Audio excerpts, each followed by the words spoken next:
In tragic news, an Air India plane carrying 242 passengers crashed minutes after takeoff in Ahmedabad on Thursday. Only one person is said to have survived. It appears that what is being prescribed by many, and I'm sure the black box recovery and other technical forensics, etc., will give us a clearer picture, we hope, but that the nose was not pointing far enough even when it took off. Like, from the time it took off, it was clear it will not be able to, break gravity because the nose just wasn't high enough. Right. The very fact that there was no time available to the pilot, so that is where I've been advocating that you have the cockpit voice recorder and you have the black box, right? Now there are going to be the key issues, key kind of thing that is decoded as to what really transpired between the commander and the co-pilot. I've always maintained the proof of the pudding lies in the fact that Dreamliner, more than 1,000 of these aircraft are in operation by various airlines. The safety track record must prove what it is. Look at the notices issued by DGCA to Air India in two parts. One that relates to service. Say, for example, the former Madhya Pradesh Chief Minister Shivraj, or the current Agriculture Minister Shivraj Chauhan says the seat was not functional on the flight that he took. Right. Now, these kind of instances of in-flight entertainment system not working, these are not going to result in any tragedy. Air crashes are like the charismatic megafauna, right? It's when, if you tell someone the blue whale or the elephant is going extinct, then you sort of excite them and move them into action, even though there are far more things that are endangered. And similarly, air crashes aren't like they're not the biggest cause of death, but because they're so huge and worrisome, it is the charismatic megafauna of accidents. It attracts that disproportionate amount of concern or fear. But do you think it's fair that the name of the pilot and co-pilot and crew were, that they were named like within an hour of the accident, that the list of passengers came out with their passport numbers, maybe even before family members had been informed? That was ridiculous. That's where the flaw is. The regulation is very clear. More than 2 years into the ongoing ethnic conflict in Manipur, state authorities yet again suspended mobile and internet services in 5 valley districts. The suspension follows violent protests and clashes that erupted after the arrest of leaders of the armed radical group Arambay Tangol. A very tense peace is now prevailing in Manipur because the shooting has stopped, but the violence has become more internal in a way. And I believe there's a lack of seriousness, even with, let's say, Mr. Modi not even coming to Manipur despite these 2 years of violence. That's the most stark thing that, considering the kind of images and the videos that came out of there, the Prime Minister hasn't visited, and other than that one time, he hasn't even mentioned in a speech or called for peace. It's the amount of weapons that are missing. I believe it must be a record for India also. Where else can you find 6,000 plus grenades? See, I went to a restaurant yesterday in Thawal district. There was a poster that says like, no outside food and beverage allowed. But on top of that, they said no guns, no knives, and no grenades. Are you serious? This is a restaurant? What is the legacy of Biren Singh for a common person that you meet? I'm guessing you're meeting mostly people in Imphal and Meitei community. Do they look at him as this savior, or do they look at him as somebody who really took the state down a really terrible path? But what we have seen is the worst crisis, and I think his governance needs to be given the worst governance award of all time in Manipur. The biggest TRP getters overseas, and of course it happened in India also, was crime. Yeah. So what is happening these days, you need to look for the demons in a crime situation. You have to have a good guy, bad guy. Wife, his lover, her lover, and then the hired criminals have not been spoken about much. Yeah, the 3 contract killers. The 3 contract killers, they will not be spoken. They were clearly catering to the men's right activist crowd, because even Arnab, Rubika, Sudhir, that there's a trend. No man is safe now. Men Isn't are worried. That's also why they brought in that. Men are worried if they should go. They should go for honeymoons now. Can you see that increasingly men are becoming victims? So that's very carefully crafted at men's rights activists. God. I don't know who's worried about going to their honeymoon. Welcome to Chhota Hafta. Now, Chhota Hafta is but a small, chhota version of a complete weekly podcast, Newslaundry Hafta. The Newslaundry Hafta is where you get the week's news what made the headlines, what didn't make the headlines, but the full version is available to subscribers only. And I don't mean YouTube subscribers, although YouTube subscribers are also very welcome, very grateful to you, but also to Newslaundry subscribers, the paying subscribers who pay to keep news free. So you can also become a paying subscriber by clicking the subscription link. Now, what do you get if you're a paying subscriber? You get access to all our paywall content, all interviews, podcasts, and importantly, you get access to a full unedited Hafta, where you not only get to hear the week's news, but you get to hear the Newslaundry editors' positions on matters. You get to see their biases, what are their prejudices. It's an exercise in transparency while also informing you, and we have a few quips and jokes and agreements and disagreements thrown in. So listen to the full Hafta, subscribe to Newslaundry, and pay to keep news free. Here we go. अंग्रेज अपना लगान और news laundry अपना हफ्ता कभी न छोड़ते. Welcome to another episode of Hafta from an extremely news-packed week with some tragic incidents having occurred just yesterday. We're recording this at 11 a.m. on the 13th of June. It's a Friday. Before I introduce the panel, just wanted to remind everybody that Hafta has gone behind the paywall.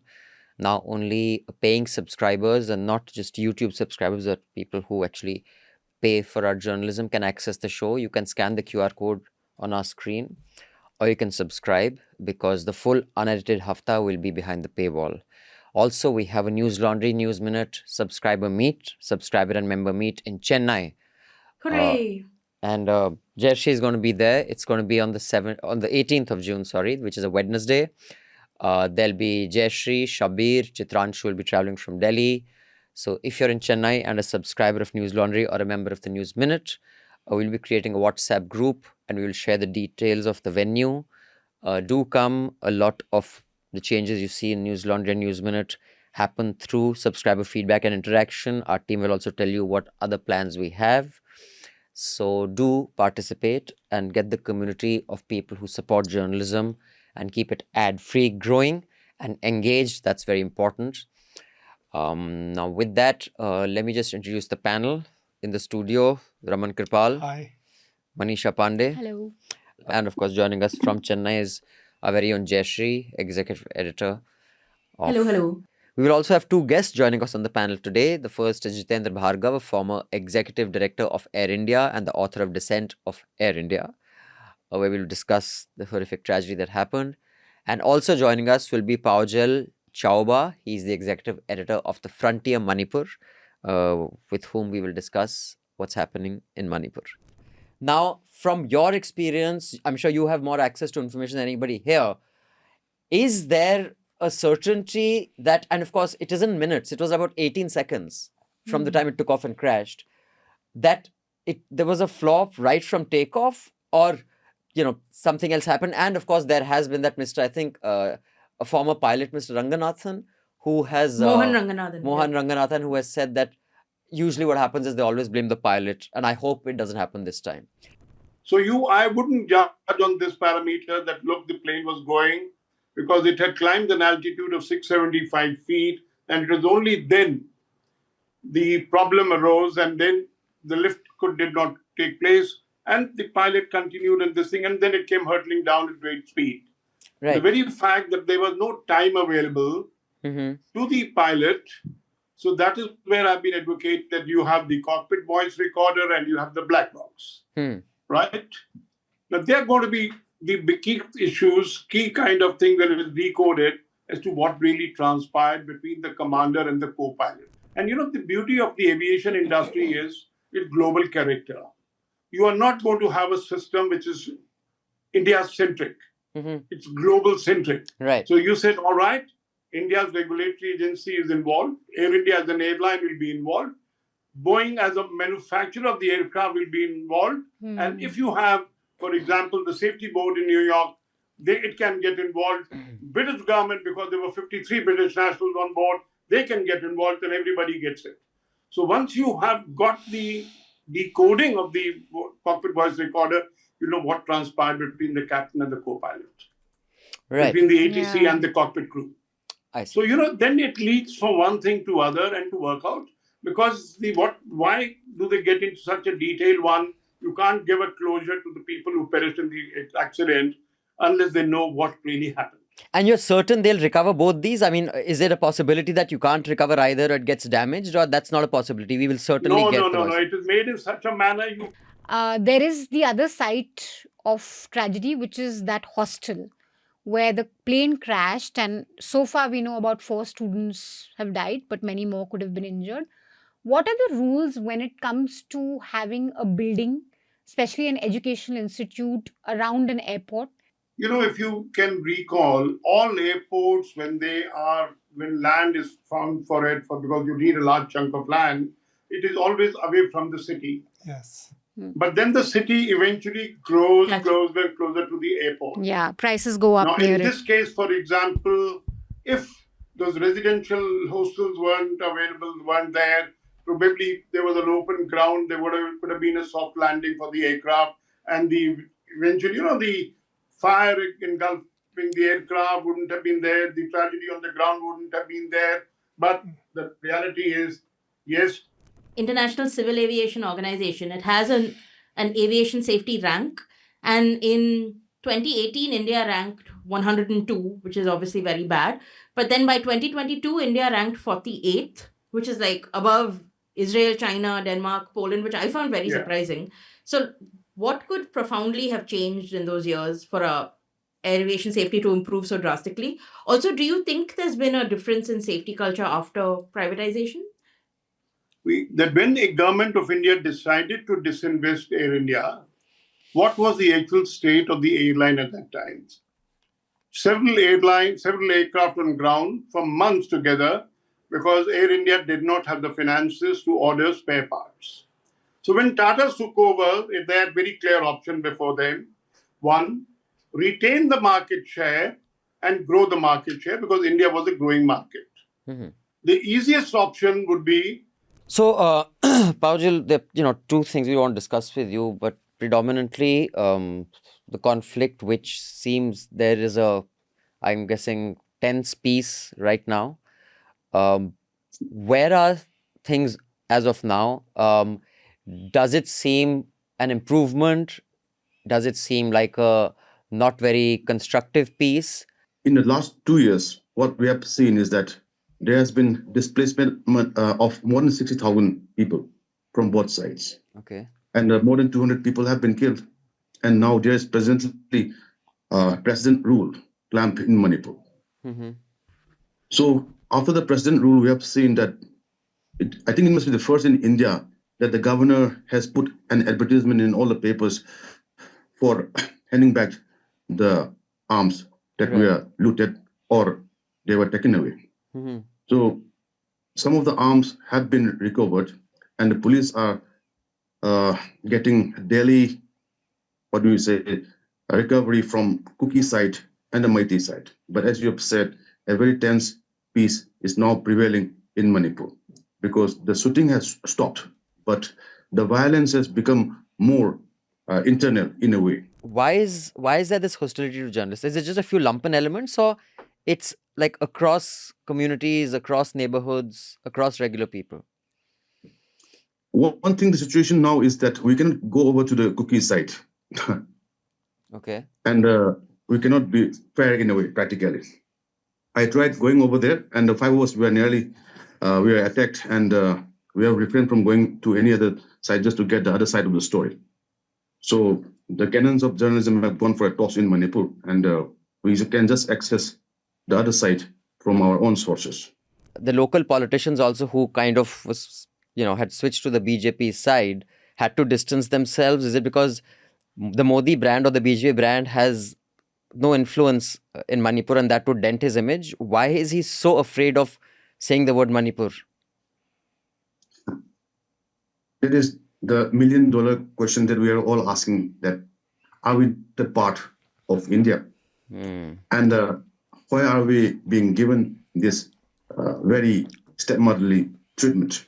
Coming back to the fascination with crime is there. It is a TRP getter. If it bleeds, it leads. That's the cliche. Oh. So what is the appropriate way to cover crime in the area of broadcast? You can't not do it, right? Yeah. But at the same time, what is the way to do it while balancing the public curiosity, remaining a journalist and not a reality show expert, expertly reality show performer, and also showing sensitivity, which I guess one has to. It's a quagmire to kind of. Do you have any inputs on, based on what you've seen? Crime will be covered, but how to cover it? See, in any crime situation, the first information comes from the police. Okay. So, whoever the crime reporter is, he is, linked with this police system. I mean, their PRO system, and they keep checking every half an hour for the information if there is any big crime that has happened. Crime keeps happening, but they look for the big ones. Like in this case, it was a honeymoon. It's salacious. Kehte hain, kya kehte hain? I mean, for example, some of the tickers, Black Widow said, "Maar dalo ise." The sexism there, had a. I mean, I'm sure there are enough husbands who are killing their wives, but suddenly when a wife is a mastermind, it shows her as powerful, which I guess Indian men aren't used to seeing. No, but that is the thing. No, it is. If dog bites man, no one cares. So a man kills his wife. We've read that 1,000 times before. It is the most boring story we can do. But man bites dog is great. Like, that is the story that they want. And also this is... Please read Basant's story too. And actually just subscribe to Newslaundry. This should be one reason to subscribe to Newslaundry, because in such a tragedy where most organizations who had way more resources than we had just swallowed the government figure. Yeah. Basant, within a week of what had happened, spent 4 days, going over hospital records, police records, eyewitness testimonies, and we were able to confirm back then that 80 people could have died in this stampede, at least 80. And not could actually. They died. We pretty much said that we know for sure that 80 people. Yes. And it was really going against the tide. And no paper, no channel, no other organization put in that effort. So I really think this is very important reminder of why an organization that does not take advertisements could just be on the ground and do this freely. So please watch his report, subscribe to Newslaundry. बस मुफ्त में इतना ही मिलेगा. For the full uncut podcast, subscribe to Newslaundry and pay to keep news free. The best way to listen to The Hafta and indeed all our podcasts is through the Newslaundry app. You can download the app by clicking on the links given in the show notes. So do download our app and get the best podcast experience. And also pay for news and support a new news media ecosystem that Newslaundry is trying to encourage, where we are accountable to you because we run on contributions that you make. We don't take government ads, we don't take corporations ads, so that news serves the public, because when the public pays, the public is served. Subscribe to Newslaundry, click on the link in the show notes below and proudly say, I pay to keep news free.